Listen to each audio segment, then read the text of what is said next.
चलो नेक्स्ट। ये हम लोग कुछ लॉज देख रहे थे। लॉज में हम लोग लास्टली हम लोग बात करने वाले थे कौन सा? Gay Lussac's law. Gay Lussac's law. Gay Lussac's law. Last law हमारा जो था वो था गेलुसैक्स लॉ। इस लॉ को हम लोग, नाम ही बता रहा है कि गेलुसैक्स दिया था, साइंटिस्ट का नाम है। और इसको हम लोग लॉ, इस लॉ को हम लोग लॉ ऑफ गैसियस वॉल्यूम भी कहते हैं। This law is also called laws of gaseous volume. Volume. According to this law, under similar condition of at constant temperature and pressure, at constant temperature and pressure, temperature and pressure,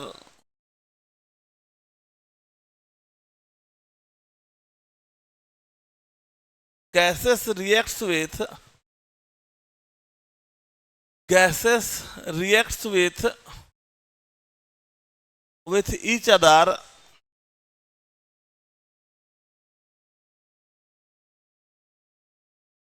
in simplest, in simplest ratio, and if product formed are also in gaseous state, also in gaseous state, then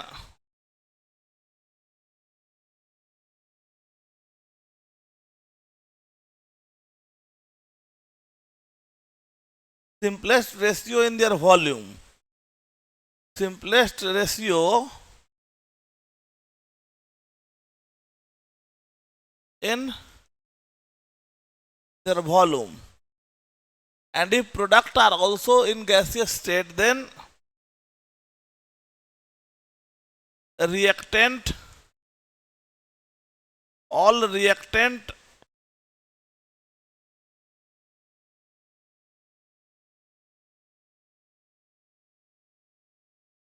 gaseous reactant and product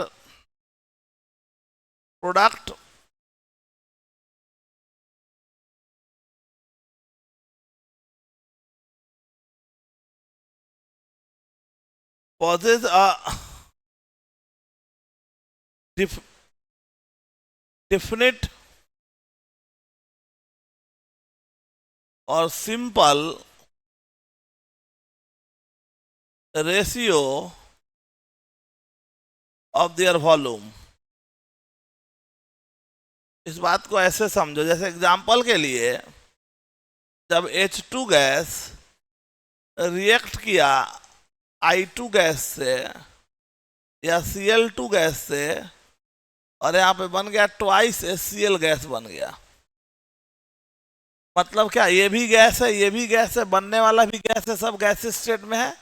तो इनका जो combination होगा वो simplest whole number ratio में होगा। मतलब क्या, जब इसका एक वॉल्यूम कहाँ पे, at T and P constant, अगर कांस्टेंट टेम्परेचर एंड प्रेशर पे ये रिएक्शन हो रहा है, eight constant temperature and pressure, अगर वन वॉल्यूम किसका, हाइड्रोजन गैस का वन वॉल्यूम कितना है, H2, एक H2, Cl2 कितना है, 1, और HCl कितना है, 2। तो वन वॉल्यूम जब H2 का वन वॉल्यूम ऑफ Cl2 से रिएक्ट करेगा तो क्या बनेगा, वन। बताओ, ऐसे सोचो, इस बात को हम ऐसे समझाता हूं, पहले यहां समझा देता हूं तो तुमको ज्यादा समझ आए। हम लोग पढ़े थे आइडियल गैस इक्वेशन, क्या पढ़े थे, क्या था आइडियल गैस इक्वेशन, पढ़े थे PV is equal to NRT। Constant temperature and pressure, temperature constant, pressure constant, constant temperature pressure में बात हो रही है, तो टेम्परेचर और प्रेशर क्या है, कांस्टेंट है। आर क्या है, कांस्टेंट ही है। आर गैस कांस्टेंट है तो कांस्टेंट ही रहता है। तो V इजकल टू क्या हो गया, N into R T by P. ये कांस्टेंट कांस्टेंट कांस्टेंट सब मिलके कांस्टेंट, तो V डायरेक्टली प्रोपोर्शनल टू क्या हो गया, N। V directly proportional to N। तो इसका मतलब यह है कि अगर जब तुम बात करोगे किस में, कांस्टेंट टेम्परेचर प्रेशर पे, जिस एक जब 1 मोल इसका रिएक्ट किया किसका, H2 का, किसे, 1 मोल ऑफ Cl2 से, तो क्या बना, 2 मोल HCl बना। और अगर ये गैसियस रिएक्टेंट है तो मोल मोल किसके डायरेक्टली प्रोपोर्शनल, तो जो रेशियो मोल का होगा वही रेशियो किसका होगा, वॉल्यूम का होगा। समझ आ रहा है, जो रेशियो वही रेशियो। तो जब 1 मोल इसका रिएक्ट कर रहा है मतलब 1 वॉल्यूम इसका रिएक्ट करेगा, 1 मोल इसका मतलब 1 वॉल्यूम इसका, इसका कितना मोल, 2 मोल, 2 मोल का मतलब 2 वॉल्यूम जो हो गया इसका, 2 वॉल्यूम जो है इसका 2 वॉल्यूम प्रोड्यूस होगा, 2 वॉल्यूम ऑफ HCl।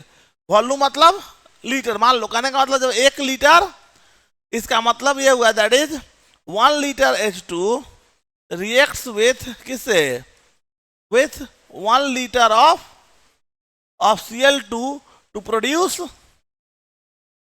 क्या, 2 litre of what, of HCl। यही हमारा क्या ये है, ये लुसाक्स लॉ यही चीज हमको बोलता है कि अगर कोई रिएक्शन गैसियस फेज रिएक्शन है, सिंपल समझो, अगर कोई गैसियस फेज रिएक्शन है, कोई भी अगर गैसियस फेज रिएक्शन है, तो जिस रेशियो में उसका मोल कंबाइन करेगा उसी रेशियो में उसका वॉल्यूम भी कंबाइन करेगा। मतलब रिएक्टेंट और प्रोडक्ट जो रिएक्टेंट कंबाइन करके प्रोडक्ट बना रहे होंगे, तो रिएक्टेंट और प्रोडक्ट हमेशा एक simplest ratio of volume contain करेंगे। बात समझ में आया, उतार लेंगे इसको भी।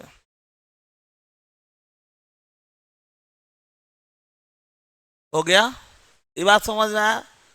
मतलब ऑलवेज सिंपलेस्ट रेशियो, जैसे कहने का मतलब देखो, जैसे मान लो N2 गैस रिएक्ट क्या किससे, थ्राइस H2 गैस से, और क्या बन गया, ट्वाइस NH3 गैस का फॉर्मेशन हुआ। ठीक है, ये भी गैस है, ये भी गैस है, ये भी गैस है, सब गैसियस फेज में है।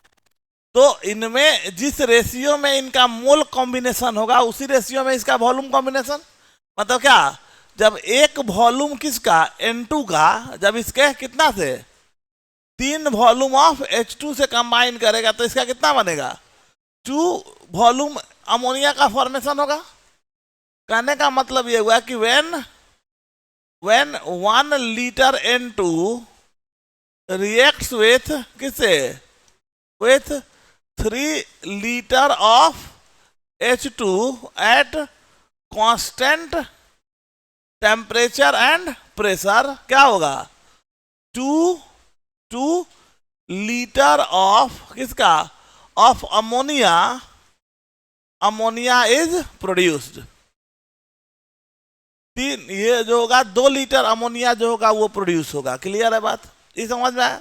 तो ये था हमारा कौन सा, ये लुसाक्स लॉ जिसके बारे में बात कर रहे थे। तो ये कुछ लॉ ऑफ केमिकल कॉम्बिनेशंस के बारे में हम डिस्कस कर रहे थे कि लॉ ऑफ केमिकल कॉम्बिनेशंस होता क्या है। ठीक है, इसके बाद अगला पॉइंट हमारे पास आता है इसमें, इसके बाद अब एक एग्जांपल और हमने दे दिया है, ध्यान रखेंगे ये जब आगे स्टोइकियोमेट्री में हम यूज करेंगे तो इन चीजों का यूज होने वाला है। चलो एक टर्म हम लोग बात करेंगे, थोड़ा सा कंसंट्रेशन टर्म के बारे में समझना है। इसके लिए एक टर्म थोड़ा समझते हैं, सॉल्यूशन। सॉल्यूशन किसको कहते हैं, थोड़ा सा एक बात समझो, क्या होता है सॉल्यूशन। जब 2 या 2 से अधिक सब्सटेंस को एक दूसरे से होमोजेनियसली मिक्स करते हैं। होमोजेनियसली मिक्स करना मतलब जब एक दूसरे से एक बार मिला दिए तो किसी भी फिजिकल और केमिकल प्रोसेस के द्वारा उस फॉर्म में सेपरेट नहीं किया जा सकता हो जिस फॉर्म में उनको हमने घुलाया है, जिस फॉर्म में उनको हमने मिक्स किया है। तो ऐसे मिक्सचर को क्या बोलते हैं, होमोजेनियस मिक्सचर और सॉल्यूशन। एक तरह का क्या है, होमोजेनियस मिक्सचर है, ठीक है। तो थोड़ा सा हम इस बात को डिस्कस करेंगे। तो कहता है कि वेन टू और मोर substance are mixed together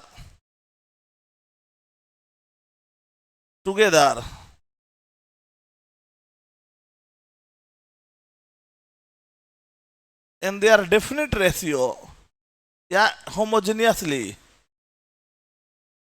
together, homogeneously,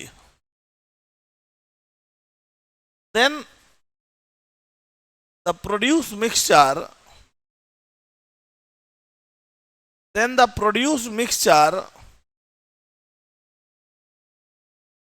is said to be solution. Produced mixture is said to be solution. जब दो या दो से अधिक सब्सटेंस एक दूसरे से होमोजेनियसली मिक्स होते हैं तो जो मिक्सचर प्रोड्यूस होता है उस मिक्सचर को हम लोग क्या बोलते हैं, सॉल्यूशन बोलते हैं। क्लियर है? होमोजेनियसली मिक्स होने का मतलब क्या हुआ, होमोजेनियस मिक्सचर का मतलब एक साथ जब मिक्स कर दिए। होमोजेनियस मतलब यहाँ पे होमोजेनियस वर्ड का मतलब ये हुआ, होमोजेनियस मतलब हो गया means once they mix together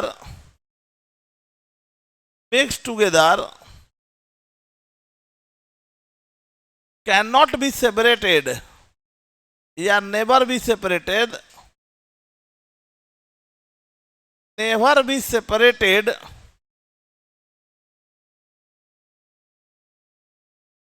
from each other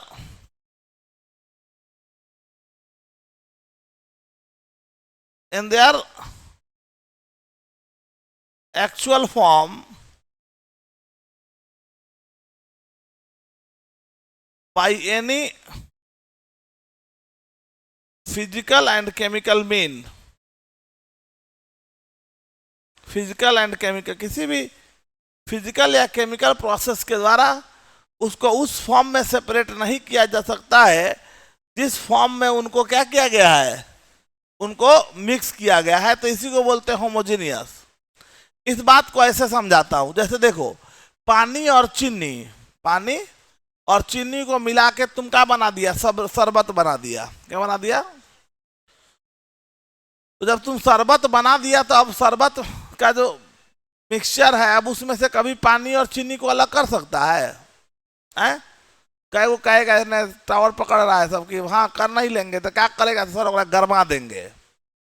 तो गरमा देंगे तो पनिया उड़ जाएगा, चीनिया बचल रह जाएगा, ये ना करेगा। तो प्रश्न ये है कि अगर मान के चलो कि कोई आदमी है, उसका सर अगर ग्रिल में फंस जाता है कहीं पे, तो उसमें से उसको निकालने के लिए उसका गर्दन काट के उसको अलग कर देगा, नहीं ना? है कि नहीं? अरे ही ना, गर्दन में काट के अलग कर देगा, है कि नहीं? ये है देखो लड़वा को, मतलब है ये है, एक आदमी नहीं है, यही जलाद, अगर अगला जलाद यही बनेगा, नेक्स्ट जलाद ऑफ तिहाड़ जेल, गोबर कहीं का। तो उनको मिक्स करने के बाद देखो अब उस फॉर्म में सेपरेट नहीं किया जा सकता है जिस फॉर्म में हमने डिसॉल्व किया। हम हीट कर भी रहे हैं तो पानी किस फॉर्म में भाग रहा है, वेपर फॉर्म में, उस फॉर्म में नहीं अलग हुआ।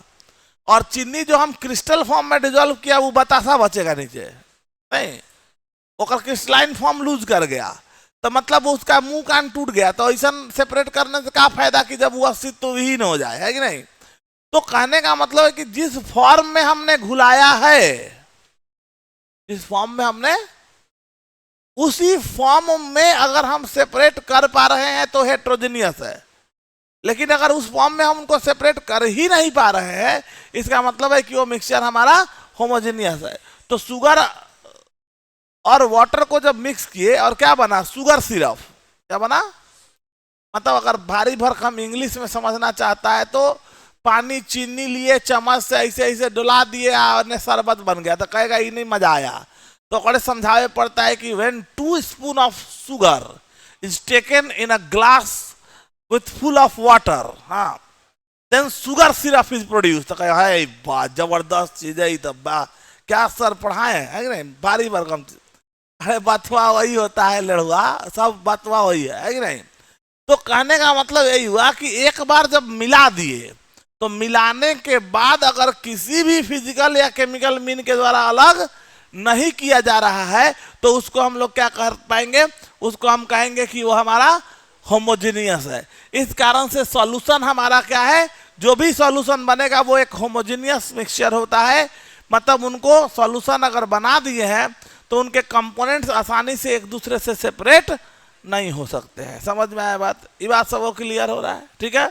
तो चलो, तो कहने का मतलब यही हुआ, चलो तो इसको पहले लिख लो फिर बताता हूं।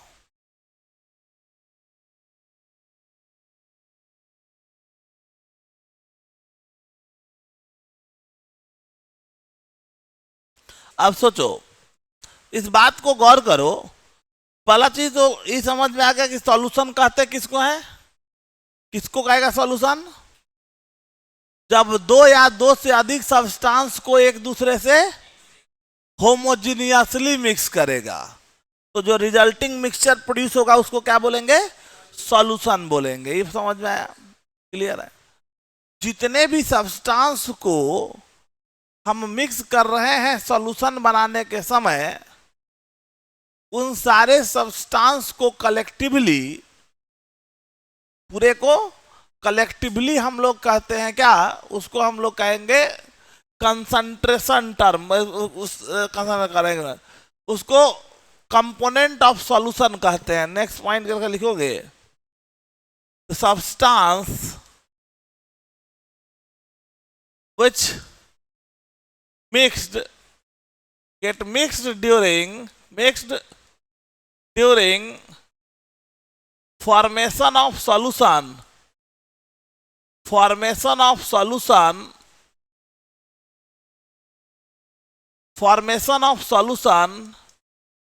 is called, उसको हम लोग क्या बोलेंगे, कॉल्ड कंपोनेंट ऑफ सॉल्यूशन। क्या बोलते हैं, कंपोनेंट ऑफ सॉल्यूशन बोलते हैं,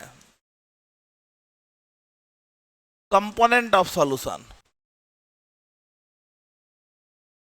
जितना भी सब्सटेंस एक दूसरे से मिलाए हो सॉल्यूशन बनाने के लिए, सबको क्या बोलोगे, कंपोनेंट ऑफ सॉल्यूशन। वो कंपोनेंट ऑफ सॉल्यूशन जिसके पास दूसरे को अपने में घुलाने की क्षमता हो और जनरली ज्यादा मात्रा में प्रेजेंट हो, उसको बोलते हैं सॉल्वेंट। क्या बोलते हैं, solvent.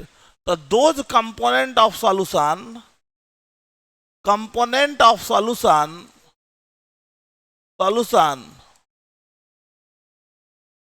which having ability to dissolve others in it, खुद में डिजॉल्व करने की क्षमता हो, and generally present in more quantity. लेकिन ये पैरामीटर नहीं है, एक्चुअल पैरामीटर कौन है, दूसरे को अपने में घुलाए, मोर क्वांटिटी कॉल्ड सॉल्वेंट। उसको हम क्या बोलते हैं, सॉल्वेंट बोलते हैं। जो ज्यादा मात्रा में होगा, जो वो क्राइटेरिया नहीं है, क्राइटेरिया है जो दूसरे को अपने में घुला सके वो सॉल्वेंट होगा। क्लियर है।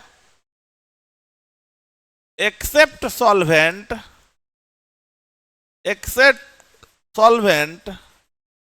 rest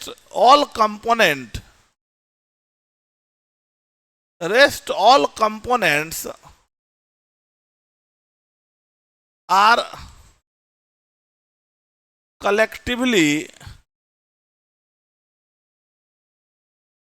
collectively called solute। दो या दो से अधिक सब्सटेंस को होमोजेनियसली मिलाएगा तो जो मिक्सचर बनेगा उसको बोलेगा सॉल्यूशन। वो कंपोनेंट सॉल्यूशन का जो ज्यादा मात्रा में होगा और जनरली दूसरे को अपने में घुलाएगा, वो हो गया सॉल्वेंट। उसको छोड़ के बचा हुआ जो भी रहेगा सबको हम सॉल्यूट कहेंगे। मतलब एक सॉल्यूशन जो है, एक सॉल्यूशन जो है, ये सॉल्यूशन होमोजेनियस मिक्सचर है, होमोजेनियस मिक्सचर है किसका?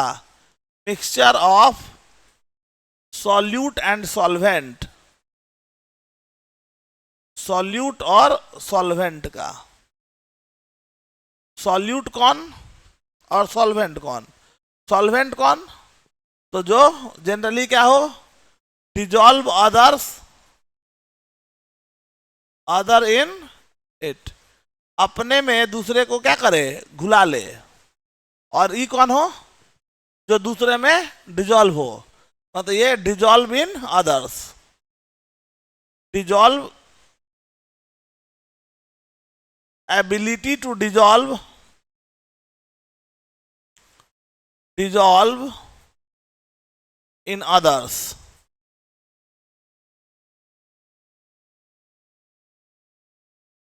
और जबकि ये कौन होगा?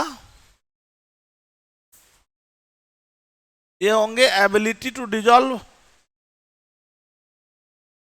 Ability to dissolve others, others in it. ये दूसरे में घुले और ये दूसरे को अपने में घुलाए। जो घुलाएगा वो सॉल्वेंट, जो घुलेगा वो, ये जनरली लेस अमाउंट में होगा, कम मात्रा में होगा। जनरली ये ज्यादा मात्रा में होगा और वो कम मात्रा, जनरली प्रेजेंट इन ये मोर क्वांटिटी, मोर क्वांटिटी। इसकी बात करोगे तो ये जनरली जो प्रेजेंट होगा, ये generally present in less quantity. ये लेस क्वांटिटी में होगा, वो ज्यादा क्वांटिटी में होगा। ठीक है,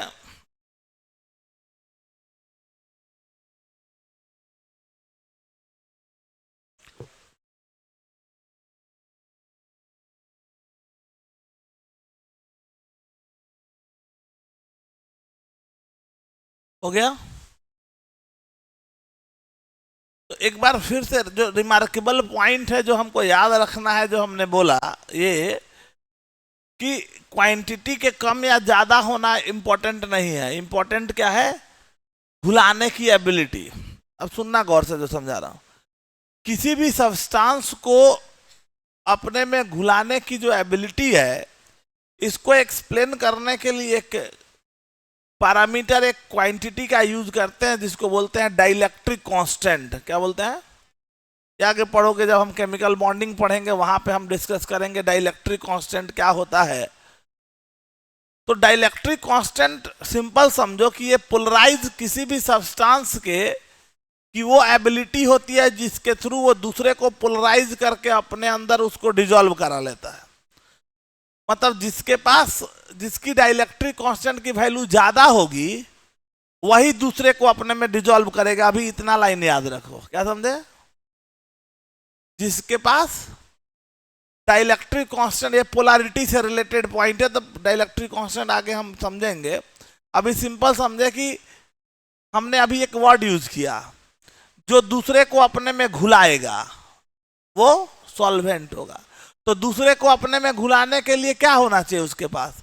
उसके पास एक क्वांटिटी होना चाहिए जिसको बोलते हैं डाइलेक्ट्रिक कांस्टेंट। क्या बोलते हैं? तो जिसका डाइलेक्ट्रिक कांस्टेंट का वैल्यू ज्यादा होगा उसके पास एबिलिटी होगी दूसरे को अपने अंदर घुलाने की। क्लियर है? दूसरे को अपने अंदर घुलाने की एबिलिटी होगी। तो सिंपल सा बात है कि इस बात को अगर हम यहां पे रिलेट करेंगे तो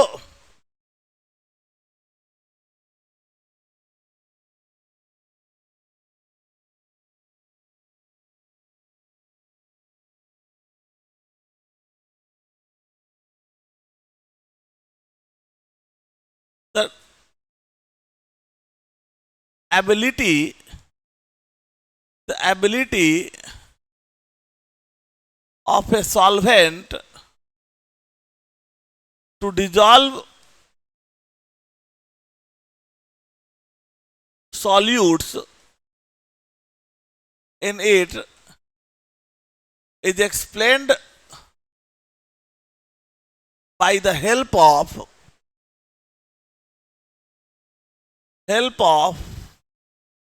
a quantity called dielectric constant. इसको डाइलेक्ट्रिक कांस्टेंट बोलते हैं, ठीक है। वैसा कोई भी मतलब सब्सटेंस, वैसा सब्सटेंस अगर है, अगर सब्सटेंस हमको दिया है, ठीक है, तो जिस सब्सटेंस की डाइलेक्ट्रिक कांस्टेंट क्या होगी, ज्यादा होगी, मतलब हम यहाँ मेंशन कर देते हैं। देखो यहाँ जो हमने लिखा है इसी बात को हम यहाँ मेंशन कर दे। क्या सॉल्वेंट कौन होगा, जिसका डाइलेक्ट्रिक कांस्टेंट का वैल्यू, डाइलेक्ट्रिक कांस्टेंट का वैल्यू जो होगा वो ज्यादा होगा, और इसके डाइलेक्ट्रिक कांस्टेंट का वैल्यू, डाइलेक्ट्रिक कांस्टेंट का वैल्यू कम होगा। अब समझो, वाटर के की डाइलेक्ट्रिक कांस्टेंट की वैल्यू बहुत ज्यादा होती है। क्या होती है? Due to highest value of dielectric constant water is always treated as universal solvent. Water को क्या बोलते हैं? Universal solvent. क्यों बोलते हैं?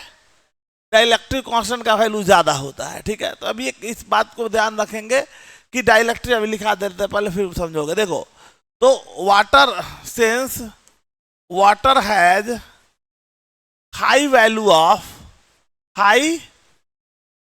Of dielectric constant, dielectric constant, hence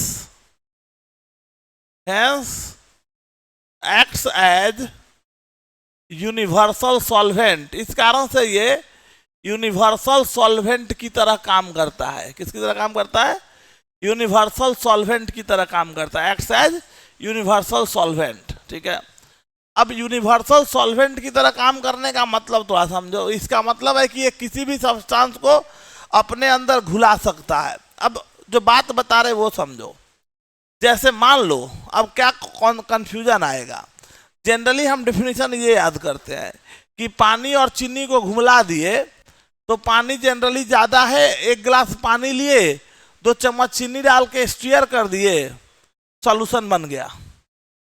अब इसी में कहेगा कि सर मान के चलिए इस चीज को ऐसे समझते हैं, एक गिलास चीनी ले लेते हैं और ओकरा में 2 बूंद पानी रख देते हैं, ओड़ाइल सनकेगा सब, अचानक से अंदर का आइंस्टीन जगता है सबको। जैसे हम बोल देते हैं कि सॉल्यूशन जो बनाते हैं उसमें 1 गिलास पानी लेते हैं और उसमें चीनी को घुला देते हैं, 2 चम्मच चीनी शरबत बन गया। तो ये समझ में आता है सबको। और फिर कहेंगे कि सॉल्वेंट कौन होता है? जिसका अमाउंट जनरली ज्यादा होता है। तब अचानक से अंदर का आइंस्टीन और न्यूटन और भी जो भी लोग हैं वो एक साथ जग जाते हैं। कहेगा अच्छा, तो सर मान लीजिए कि उसी को तो यार रिवर्स कर दीजिए, 1 गिलास चीनी ले लिए और 2 चम्मच ओकरा में पानी रख देते हैं। अच्छा चलिए यो मान लेते, चलिए ओकरा 50-50 कर देते हैं, आधा गिलास चीनी डाल देते हैं, आधा गिलास पानी। अब बताइए कि सॉल्वेंट कौन है और सॉल्यूट कौन है, ठीक है। तो सॉल्यूट और सॉल्वेंट का जो आइडिया है वो कहां से आता है?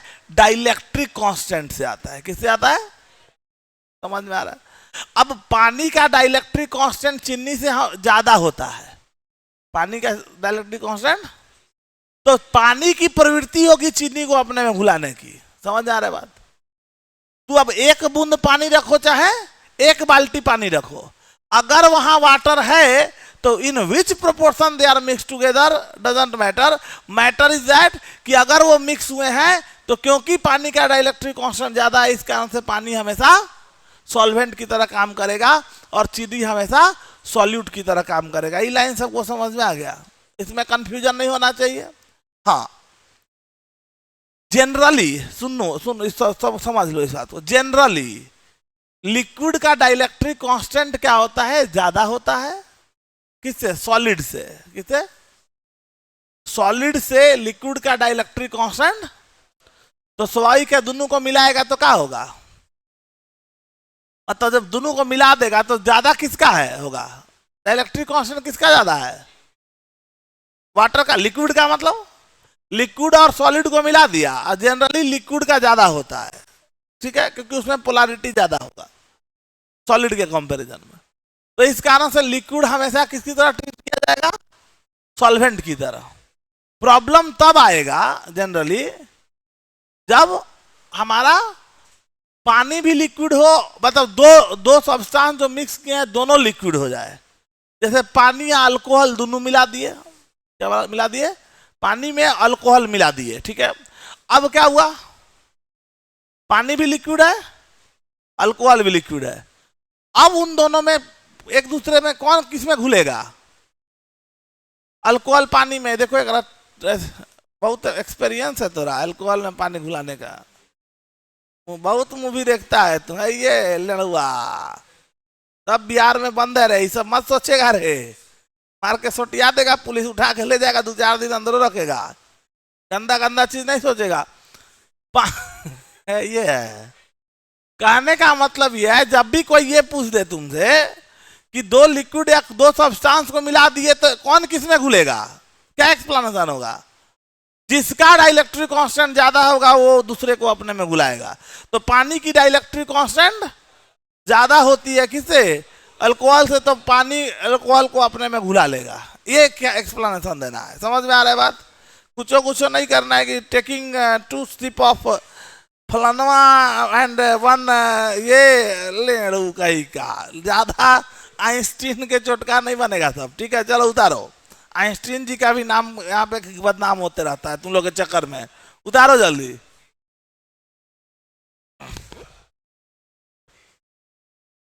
लिख लिया ना, चलो तो अगला पॉइंट करके लिख लो थोड़ा सा, इसको एक लाइन लिखो।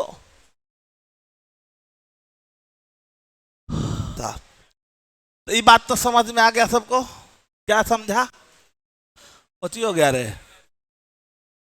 तू डर गया, क्या डर गया,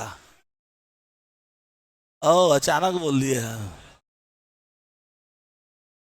कुछ ना कुछ कांड कर्म कांड कर रहा होगा तभी ना डर गया होगा, कुछ ना कुछ कर रहा होगा तभी ना डरेगा। ये है देखेगा। तो ऐसे मेरा आवाज ही ऐसा है कि लोग डरने पे मजबूर हो जाते हैं, है कि नहीं। मीठा है, मजा ले रहा है रे, मार के तुम्हारा गधा कहीं का सुनेगा। तो देखो, तो यहां पे हमने कहा, ये बात तो हमको बहुत हद तक क्लियर हो गई, एक बार रिकैप कर लो। तो सॉल्यूशन कौन होगा, तो दो या दो से अधिक सब्सटेंस को जब होमोजेनियसली मिलाते हैं तो जो मिक्सचर प्रोड्यूस होता है होमोजेनियस मिक्सचर, उसको हम लोग क्या बोलते हैं, सॉल्यूशन बोलते हैं। उसमें जितने भी सब्सटेंस मिलाए गए हैं सबको हम कंपोनेंट ऑफ सॉल्यूशन कहते हैं।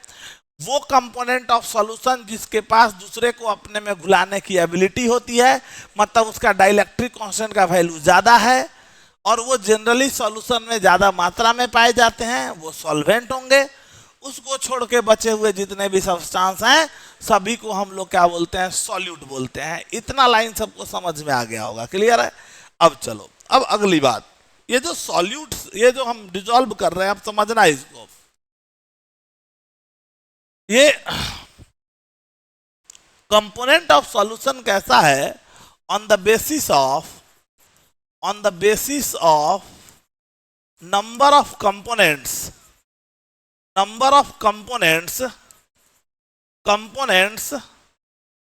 on the basis of number of components dissolved solution are of following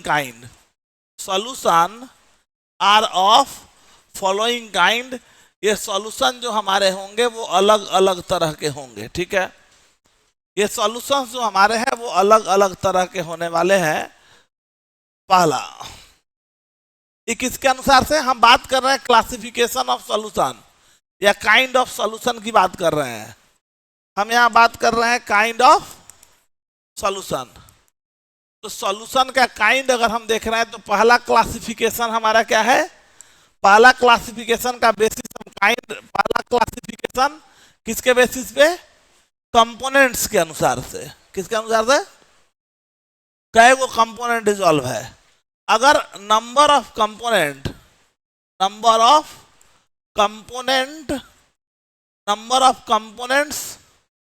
हमारे components of solution, number of components इधर काइंड ऑफ सॉल्यूशन, और उधर एग्जाम्पल, एक एग्जाम्पल भी लिख देते हैं, एग्जाम्पल समझ में आता रहेगा। देखो नंबर ऑफ कंपोनेंट्स अगर 2 है, समझा इसको, क्या कंपोनेंट, 2 कंपोनेंट अगर मिला रहा है तो 2 कंपोनेंट मिलाएंगे तो एक का डाइलेक्ट्रिक कांस्टेंट ज्यादा होगा, ये होगा कम होगा, जो ज्यादा होगा वो, जो कम होगा वो। तो स्वाभाविक है इस सॉल्यूशन को जब 2 कंपोनेंट होगा तो उस सॉल्यूशन को हम लोग बोलते हैं बाइनरी सॉल्यूशन। क्या बोलते हैं, बाइनरी सॉल्यूशन बोलते हैं। क्लियर है, क्या बोलते हैं, बाइनरी सॉल्यूशन। जैसे शुगर सॉल्यूशन, शुगर सिरप क्या होगा, बाइनरी सॉल्यूशन है। एग्जांपल के लिए हमने क्या कर दिया, शुगर सिरप, शुगर सिरप जो है वो क्या है, वो बाइनरी सॉल्यूशन है। ठीक है, समझो। अब अच्छा यहां पे नंबर ऑफ कंपोनेंट अगर 2 है, एक बात और समझो, अब कंपोनेंट में जाओगे तो यहाँ पे कंपोनेंट 2 है तो यहाँ कौन होगा, सॉल्यूट होगा और सॉल्वेंट भी होगा। अब आवाज नहीं करो, सुनो। 2 कंपोनेंट है तो उसमें से एक सॉल्वेंट होगा, एक सॉल्यूट होगा। सॉल्यूशन को क्या बोलेंगे, बाइनरी सॉल्यूशन। एग्जांपल है शुगर सिरप। चलो यही अगर नंबर ऑफ कंपोनेंट अगर 3 होगा तो उसमें 3 में से डाइलेक्ट्रिक कांस्टेंट कोई एक का ज्यादा होगा तो एक सॉल्वेंट एक होगा और बचा हुआ 2 को क्या होगा, सॉल्यूट होगा। इस सॉल्यूशन को हम लोग क्या बोलेंगे, इसको बोलेंगे टर्नरी सॉल्यूशन। क्या बोलेंगे, टर्नरी सॉल्यूशन बोलते हैं। टर्नरी सॉल्यूशन जैसे ओआरएस का घोल, इसमें क्या करते हो, चीनी पानी नमक नहीं, अरे चीनी पानी या नमक को घोल के पिलाते हैं जब डिहाइड्रेशन होता है तो ये क्या हो गया, ये हमारा हो गया salt plus sugar plus water solution. तो ये हो गया। इसी तरह से अगर 4 कंपोनेंट है, ऐसे तो बहुत सारा, लेकिन 2 मेनली 2 या 3 जनरली हम ऑब्जर्व करते हैं। 4 है तो 3 को सॉल्यूट होगा, सॉल्वेंट एक होगा। इसको क्या बोलेंगे, क्वाटनरी सॉल्यूशन। क्या बोलेंगे, क्वाटनरी सॉल्यूशन बोलते हैं। लाइकवाइज ऐसे हम लोग किसी के लिए भी हम लोग बोल सकते हैं। बेसिकली तुमको याद एगो रखना है केवल ये और कभी कभी तुमको दिखेगा टर्नरी सॉल्यूशन। ये किसके अनुसार हो गया, नंबर ऑफ कंपोनेंट्स कितने घुल रहे हैं सॉल्यूशन बनाने में, उसके अनुसार से सॉल्यूशन के लिए अलग अलग नाम देंगे। Binary solution, ternary solution, quaternary solution, pentanary solution, likewise. लेकिन 2 बाइनरी और कभी कभी टर्नरी दिखेगा तुमको तो ये याद रखोगे। क्लियर है।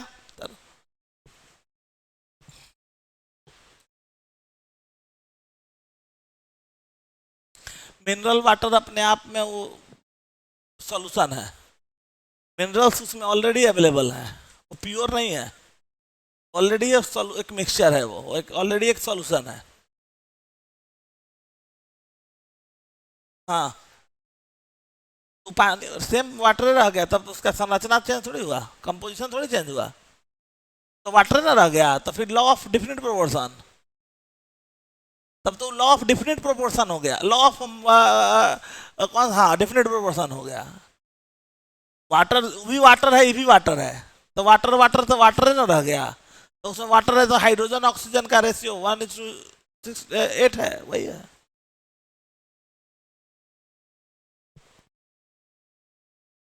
हो गया,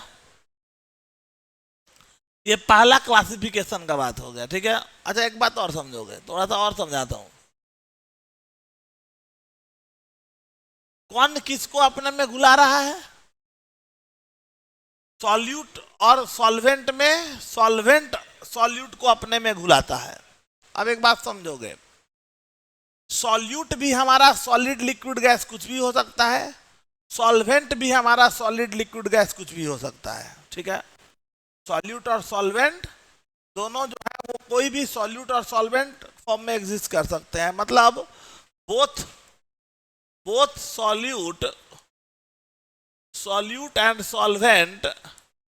solvent can exist in all 3 state, तीनों स्टेट में एग्जिस्ट कर सकता है। That is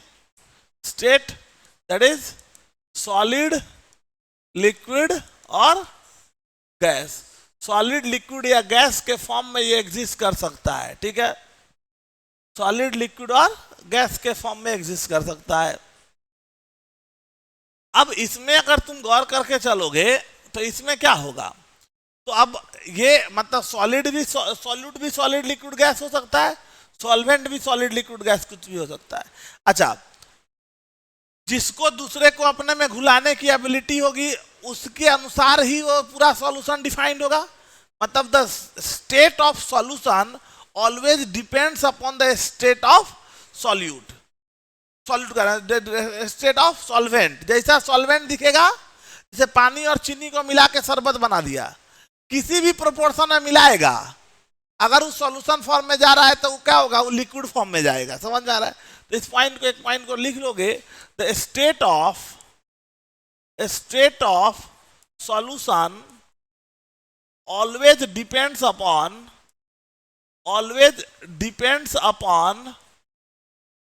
upon the state of solvent. अगर सॉल्वेंट सॉलिड फेज में है तो सॉल्यूशन सॉलिड फेज में होगा, अगर सॉल्वेंट लिक्विड फेज में है तो सॉल्यूशन लिक्विड फेज में होगा, अगर सॉल्वेंट गैसियस फेज में है तो सॉल्यूशन गैसियस फेज में होगा। ये समझ में आ रहा है? क्लियर है बात सबको? चलो अब यहां से एक बात समझ के चलते हैं। तो दूसरा, ऑन द बेसिस ऑफ दूसरा क्लासिफिकेशन का बेसिस हम लोग ले रहे हैं। Second basis of classification, on the basis of state of solute and solvent. State of solute and solvent solution are of 9 kind। Solution जो हमारे होंगे वो 9 तरह के होंगे, ठीक है। किसके अनुसार से? सॉल्यूट और सॉल्वेंट किस फॉर्म में एग्जिस्ट कर रहा है उसके अनुसार से सॉल्यूशन जो हमारे होंगे वो कितने तरह के होने वाले हैं? 9 तरह के होने वाले हैं, ठीक है। इधर हम लोग ले लेते हैं सॉल्यूट, इधर हम लोग ले लेते हैं सॉल्वेंट, इधर हम लोग लेते हैं काइंड ऑफ सॉल्यूशन, और इधर हम लोग ले लेते हैं एग्जाम्पल ऑफ सॉल्यूशन।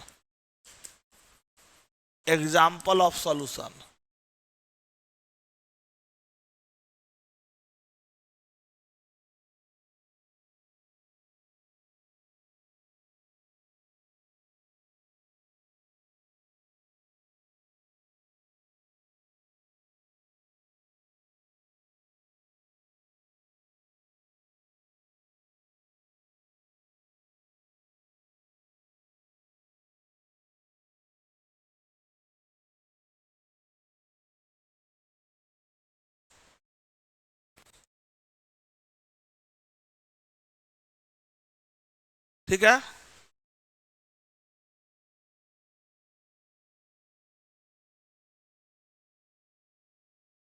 किसके अनुसार से? पहले लिख लिया था ना, किसके अनुसार से? सॉल्यूट और सॉल्वेंट के स्टेट के अनुसार से सॉल्यूशन हमारा 9 तरह का होगा, ठीक है। कौन कौन? देखो, ये अगर मान लो सॉल्वेंट हमारा सॉलिड है, सॉल्वेंट हमारा तो सॉलिड है तो 3 ऑप्शन यहां हो सकता है। सॉल्यूट हमारा सॉलिड हो, या सॉल्यूट हमारा लिक्विड हो, या सॉल्यूट हमारा गैस हो।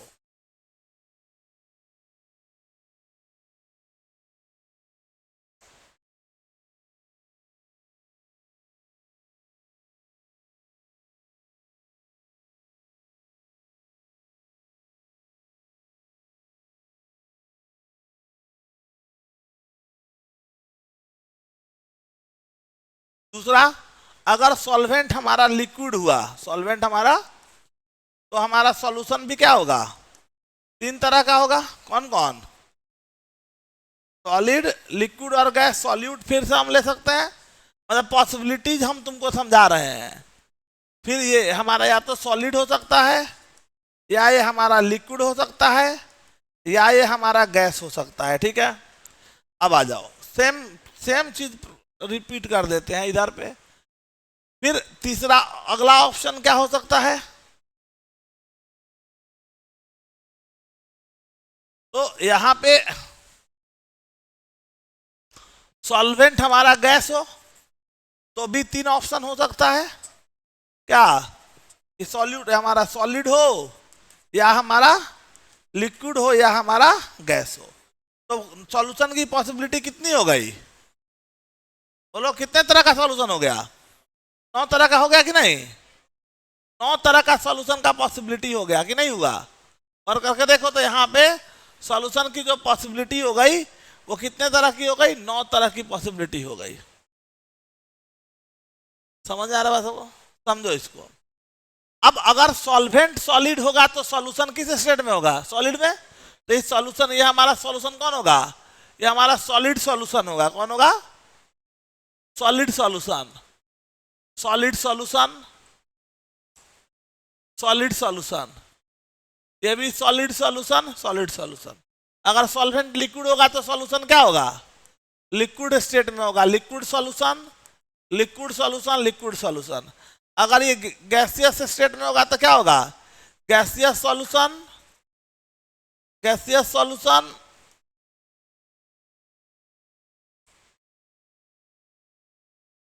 Gaseous solution and gaseous solution. ये हमारा किस स्टेट में होंगे, सारे के सारे गैसियस सॉल्यूशन होंगे। तीन, ये इतना बात सबको समझ में आ रहा है, क्लियर है सबको। सॉल्यूशन हमारा जो होगा वो कितने तरह का हो गया, 9 तरह की पॉसिबिलिटी हो गई। चलो अब इसमें हम एग्जांपल समझाते हैं। चलो, सॉलिड सॉलिड सॉल्यूशन, सॉलिड इसको क्या बोलते हैं, solid solid solution, solid liquid liquid solid solution, gas solid solution,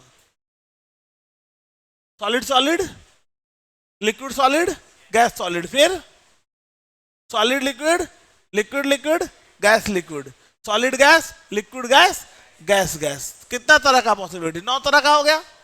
अरे हुआ ना, किसके अनुसार से, पहला क्या था, कितना नंबर ऑफ सॉल्यूट और सॉल्वेंट है उसके अनुसार से। दूसरा क्या हो गया, state of solute and solvent कितने तरह का लाई कर रहा है। एग्जांपल, सॉलिड सॉलिड सॉल्यूशन का सबसे कॉमन एग्जांपल है एलवाइज। कौन एग्जांपल है, एलवाइज। एलवाइज समझ रहा है ना, एलवाई क्या होता है, मिक्सचर ऑफ मेटल्स होते हैं। जैसे हमारा क्या हो गया, ब्रास हो गया, ब्रोंज हो गया, 22 कैरेट गोल्ड हो गया, कैरेट गोल्ड हो गया, और भी बहुत सारा, जितना भी स्टील हो गया, सोल्डर, बहुत सब सब स्टील हो गया, इटीसी सब। जो भी अगर वो एलवाई, एलवाई का मतलब मिक्सचर ऑफ मेटल्स, तो मेटल को मिक्स कर दिया। जैसे ब्रास ही है, कॉपर और जिंक मान लो हमने मिक्स कर दिया, 70% कॉपर है, 30% जिंक है, तो 70% कौन है, कॉपर। तो कॉपर क्या हो गया, सॉल्वेंट, और जिंक कौन जी हो गया। समझ आ रहा है बात, क्लियर है। मतलब दोनों सॉल्यूट, दोनों सॉलिड है तो सॉलिड सॉलिड सॉल्यूशन, उसका एग्जांपल एलवाइज, याद रहेगा। सॉलिड सॉल्यूट लिक्विड हो और सॉल्वेंट सॉलिड हो, इसका कॉमन एग्जांपल होता है, सबसे कॉमन एग्जांपल अगर उठा के चलोगे तो इसका एग्जांपल हमारे पास कौन आएगा, तो इसमें एमलगम, कौन सी, एमलगम।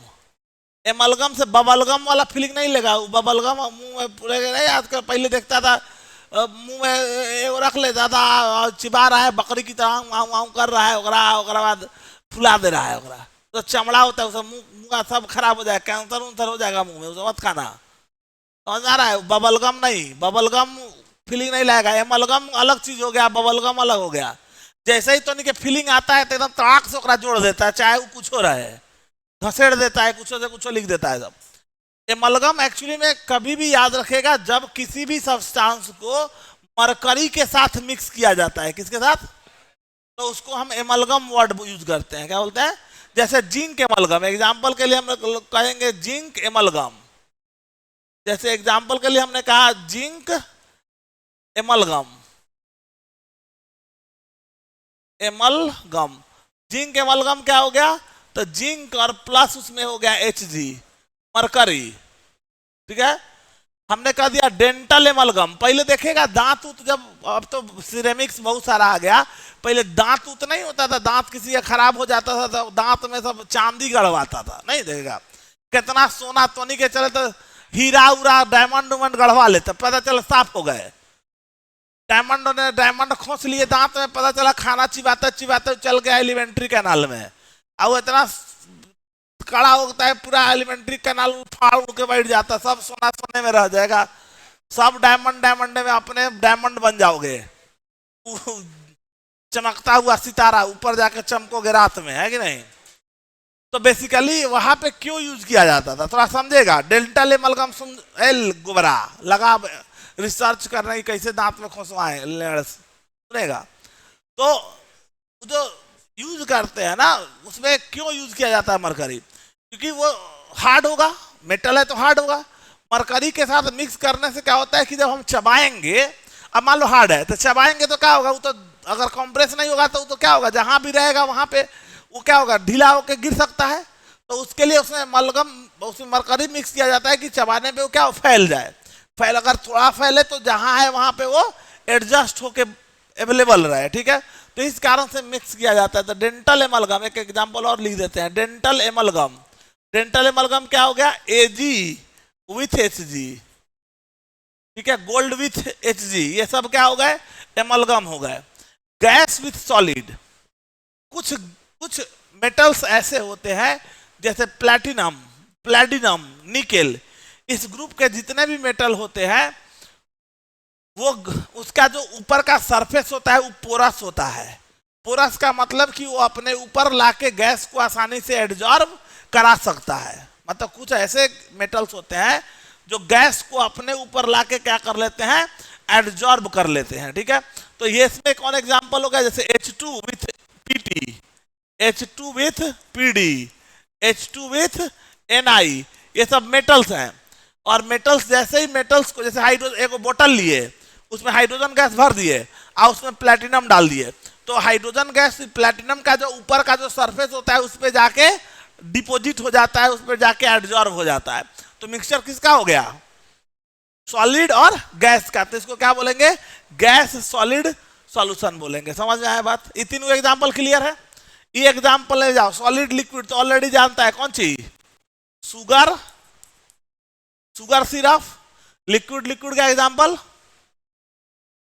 लिक्विड इन लिक्विड का एग्जांपल, हाँ देखो देखो ये तो धड़ाइए जाएगा टावर। अल्कोहल विथ वाटर, ये नहीं भुलाना चाहिए बाबू, लेड्स, alcohol with water, alcoholic solution, alcoholic solution, ठीक है।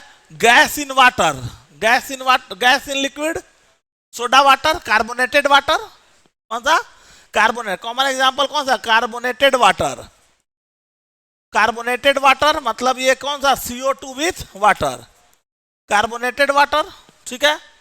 चलो थोड़ा सा उसको, इसका भी एग्जांपल लिख देता हूं, उसके बाद फिर उधर ये तीन को का देखो, इसका एग्जांपल देखो, इसमें क्या है, सॉलिड इन गैस, इसका सबसे कॉमन एग्जांपल है। गैस में सॉलिड का कॉम्बिनेशन अगर जाओगे तो सिंपल, और सबसे सिंपल एग्जांपल इसका लोगे तो डस्ट पार्टिकल इन एयर, कौन, डस्ट इन एयर, धूल कण, किसमें, एयर के अंदर। और एग्जांपल, एथी पे टेबल पे लेके कपूर डाल देगा, थोड़ा देर के बाद क्या होता है, कपूर उड़ जाता है, हिट करता है, तुम हिट करने की जरूरत नहीं ना, वो अपने जाके मिक्स हो जाता है कहाँ पे, एयर में। तो किसके फॉर्म में गया वो, डायरेक्ट सॉलिड फॉर्म में, गैस फॉर्म में नहीं गया, कहाँ गया गैस फॉर्म। गैस में कब, कोई सॉलिड गैस में कब कन्वर्ट होता है, जब उसको हीट करेंगे तो पहले लिक्विड फिर गैस, वो डायरेक्ट कैम्फर पार्टिकल जाके क्या होता है, एटमॉस्फेयर में जाके मिल गया। मतलब क्या है, किस फॉर्म में, वो सॉलिड फॉर्म में ही है जो डायरेक्ट जाके मिक्स हुआ है, समझ में आ रहा है। तो ये कैम्फर, इसमें camphor particles in air, particles in air, ये हो गया। लिक्विड इन इन गैस, इसका एग्जांपल मॉइस्चर इन एयर, कौन सा, या फॉग, फॉग कुहासा, ये हो गया क्या, मॉइस्चर इन एयर। इसके साथ साथ और एग्जांपल तुम ले सकता है, जैसे वो क्लोरोफॉर्म, क्लोरोफॉर्म सुना है सब? क्लोरोफॉर्म सुना है? क्या क्या होता है? बेहोश का ये है, सही सब जानता है। नहीं, ट्रेनवा में देखेगा लोग कई को जगह सुंघा दी, रुमाल में लेके सुंघा दिया और लूट ले गया, है कि नहीं? तो उन्हें बेहोश पौड़ा लेकर गिरा दिया कहीं पे, तो वो जो सुंघाने वाला व्यवस्था है वो क्लोरोफॉर्म होता है, ठीक है? कई को अंदर खुश हो रहा होगा तो खरीद के लाएंगे, रंजन सर को सुंघा देंगे, है कि नहीं? सुंघा के ले हुआ दुकान में गलती से भी जाके मत मांग दिए कि हमारा क्लोरोफॉर्म चाहिए, ना तो मार के सोटिया देगा तुमको। बिना बिना मतलब इजाजत के क्लोरोफॉर्म, ईथर, ये सब बेचने की अनुमति नहीं होती है, ठीक है? तो अगर क्लोरोफॉर्म मांगने जाएगा तो बौड़ाल पहुंच जाएगा कि एगो नया चीज सीख लिया, चल आज सुंघावे में काम, बगल वाला के सुंघा के और समोसा खा जाए, तो नहीं सोचेगा, तो इसी लेवल पे सोचेगा। फलानवा का ये सब नहीं सनकेगा। तो ये इसको यूज किया जाता है एनेस्थेसिया में, क्या मतलब बेहोश करके सर्जरी के लिए इसको यूज किया जाता था, ठीक है?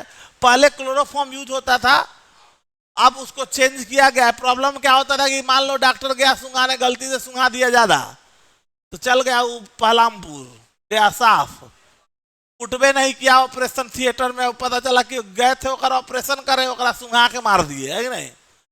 तो मतलब थोड़ी भी अगर इंस्ट्रूमेंट में गड़बड़ी हो गई या कोई ऐसा चीज हो गया जो रीड नहीं हो पाया, ज्यादा डोज चल गया, तो काम गड़बड़ा गया, है कि नहीं? साफ हो जाएगा सब, ठीक है? तो ये सब व्यवस्था में नहीं लगेगा कि खोजले फिरेगा कि नहीं मिलेगा। Chloroform in air, direct chloroform liquid form में होता है, बोतल खोल देगा वो पूरा रूम में फैल जाएगा, समझ आ रहा है? अपने तब किस फॉर्म में जा रहा है? डायरेक्ट लिक्विड फॉर्म में, गैस फॉर्म में नहीं जा रहा है, ये दिमाग में रखेगा। अरे गैस फॉर्म में कोई सब्सटेंस कब जाएगा? जब हीट करेगा तो सॉलिड लिक्विड में, लिक्विड को हाई हीट करेगा तब वो गैस में। अगर हम खोल के डायरेक्ट रखे हैं, डायरेक्ट चला जा रहा है, इसका मतलब क्या? वो उसी फॉर्म में जा रहा है, वो वोलाटाइल है। क्या है वोलाटाइल? मतलब जिसके पास अपने भागने की क्षमता हो, खुद की भागने की क्षमता हो, वोलाटाइल होना चाहिए। तो ये हो गया गैस। गैस का एग्जाम्पल ये क्लोरोफॉर्म इन एयर, ठीक है? और ये गैस गैस कोई भी gaseous mixture N2 plus N2 और प्लस कोई भी, अगर हम लोग हीलियम को मिक्स कर देते हैं या N2 और O2 को मिला देते हैं, जो नॉन रिएक्टिंग गैसेस हैं, कोई भी दो गैसेस को मिला देते हैं तो गैसियस मिक्सचर हो गया। क्लियर है बात? तो सॉल्यूशन की पॉसिबिलिटी कितने तरह की हो गई? 9 काइंड की पॉसिबिलिटी हो गई। चलो तो इस बात को लिख लो पहले।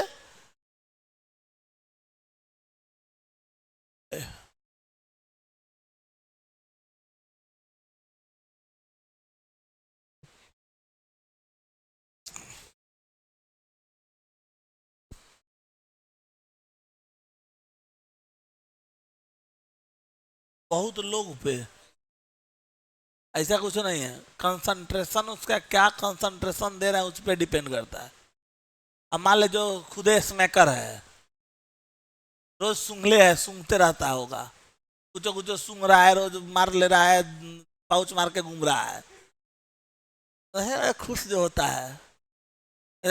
कुकुरा की तरह पौड़ाइल फिर रहा है, सुबह सुबह उठ के सूंघ लिया।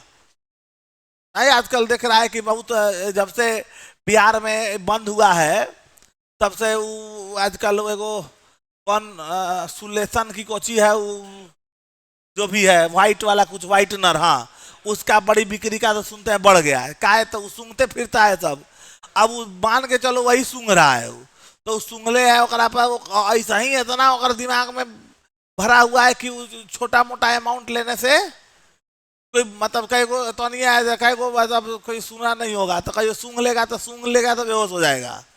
अकन वही में होगा पूरा बोतल का टक लेता है, कोई फर्क नहीं पड़ता होगा सबको, नहीं ऐसा भी लोग होते होंगे, है कि नहीं? तो ये डिपेंड करता है कि अपन अपन अपन क्षमता क्या है, अपने ब्रेन की क्षमता क्या है, हम कितना ब्रेन उसको ऑप्ट कर सकता है उस पर, तो वो उस बॉडी के अनुसार से ही डोज ऑफ क्लोरोफॉर्म डिसाइड किया जाता है, बॉडी के क्षमता के अनुसार से कितना उसको दिया जाए जिससे वो बॉडी जो है वो क्या हो जाए, वो मतलब उस समय इनर्ट फॉर्म में चला जाए at the time of operation, की वो उस दर्द को, उस पेन को फील नहीं कर पाए। ठीक है, ये हो गया, कुछ लिखा तब? चलो तो यहाँ तक लिख के यही तक रहने देंगे हम लोग। अगले क्लास में जब हम आएंगे तो अब बात करेंगे सॉल्यूशन के कंपोजिशन को बताने के लिए हम लोग कुछ टर्म यूज करते हैं, कंसंट्रेशन टर्म, जिसके बारे में हम जिक्र करेंगे। ठीक है।